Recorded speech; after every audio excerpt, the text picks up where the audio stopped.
Pass কিচেনে আপনাদের সবাইকে স্বাগত। আমি আজকে দুখানা ফুলকপি কিনে নিয়ে এসেছিলাম। তো ফুলকপিটা থেকে পাতাগুলো আমি তো একটা তরকারি করে খাচ্ছি, তো এই ডান্ডিগুলো আমি ফেলে দেব না। এটা একটা ছোট ছোট করে কুচো কুচো করে তরকারি করব বড়ি টড়ি দিয়ে, সেটাই আপনাদের সাথে আমি শেয়ার করতে চাই। এরকম ছোট ছোট করে আমি ডান্ডিগুলো কেটে নেব। এগুলো কিন্তু ফেলা যায় না, এটা দিয়েও তরকারি হয় খুব সুন্দর। ফুলকপির ডান্ডিগুলো কেটে রেখেছিলাম আমি, সেগুলো এই যে সেদ্ধ করে নিচ্ছি। একটু সেদ্ধ করে আমি জলটা ফেলে দেবো। এটা সেদ্ধ হয়ে গেছে, আমি এটা জলটা ঝেড়ে নেব। বড়িগুলো ভেজে নেবো আমি একটু, এটা দিয়ে দেবো। অর্ধেকটা ভাজা হয়ে গেছে, আবার তেল দিয়ে বাদ বাকিটা ভেজে নেবো।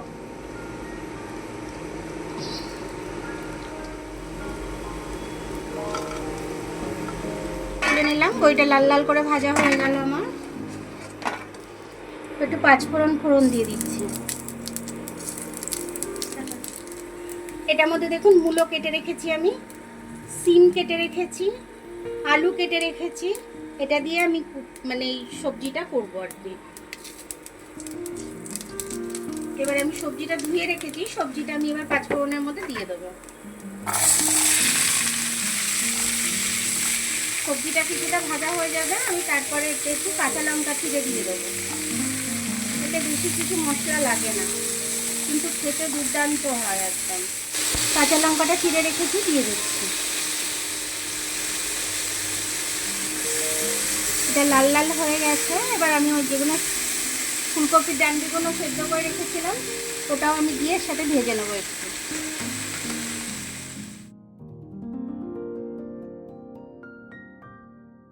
এটার মধ্যে আরও সবজি আপনারা চাইলে দিতে পারেন। কুমড়ো, আমার কাছে কুমড়োটা ছিল না, ওই জন্য দিইনি, নাহলে কুমড়োটা দিলে আর একটু টেস্ট হতো। হলুদটা দিয়ে দিচ্ছি, একটু নুন দিয়ে দিচ্ছি, ডাটা সেদ্ধর সময় নুন দিইনি।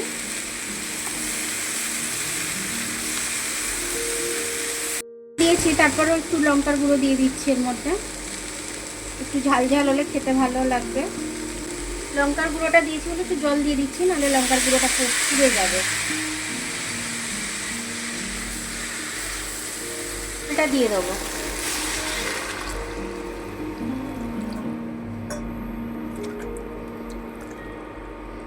এবার এটা আমি ধিমি আঁচে একটু সেদ্ধ হতে দেবো, কারণ সবজিগুলো তো আর সেদ্ধ করে নিইনি। ধিমি আঁচে সেদ্ধ হতে দেবো। গুঁড়িয়ে একটু দিয়ে দিলাম আধ ভাঙা করে।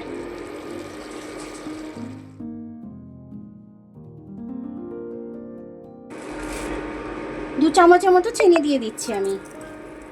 চিনি না দিলে স্বাদটা আসবে না।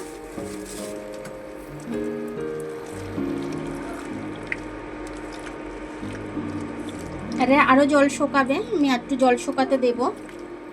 হয়ে গেছে, নুন চিনি সব টেস্ট করে দেখেছি, সব কিছু ঠিক ঠিক মতো হয়ে গেছে। তো এবার আমি নামিয়ে নিচ্ছি এটাকে। দেখুন, এটার মধ্যে এমন কিছু মশলা দেওয়া হয়নি, শুধু পাঁচফোড়ন কাঁচা লঙ্কা দিয়েছি, আর একটু ঝালের জন্য আমি গুঁড়ো লঙ্কা একটুখানি দিয়েছি। আর কুমড়োটা দিলে একটু গ্রেভিটা ভালো হতো। কুমড়োটা যেহেতু আমার ঘরে ছিল না, সেহেতু আমি দিতে পারিনি। আপনারা এই তরকারিটা করলে অবশ্যই একটু কুমড়োটা দেবেন, তাহলে খেতে ভালো লাগবে। তো এটা দিয়ে এক থালা ভাতই খাওয়া হয়ে যাবে, অন্য কোনো তরকারি আর লাগবে না। আমার ভিডিওটা দেখার জন্য অনেক অনেক ধন্যবাদ। আমার ভিডিওটা যদি ভালো লাগে তাহলে লাইক সাবস্ক্রাইব বেল আইকনটা একটু টিপে দেবেন, আর যদি ফেসবুক থেকে দেখেন লাইক আর ফলোটা একটু করে দেবেন। আবার কাল দেখা হবে নতুন রেসিপির সাথে। ততক্ষণ আপনারা ভালো থাকবেন, আমি আসছি।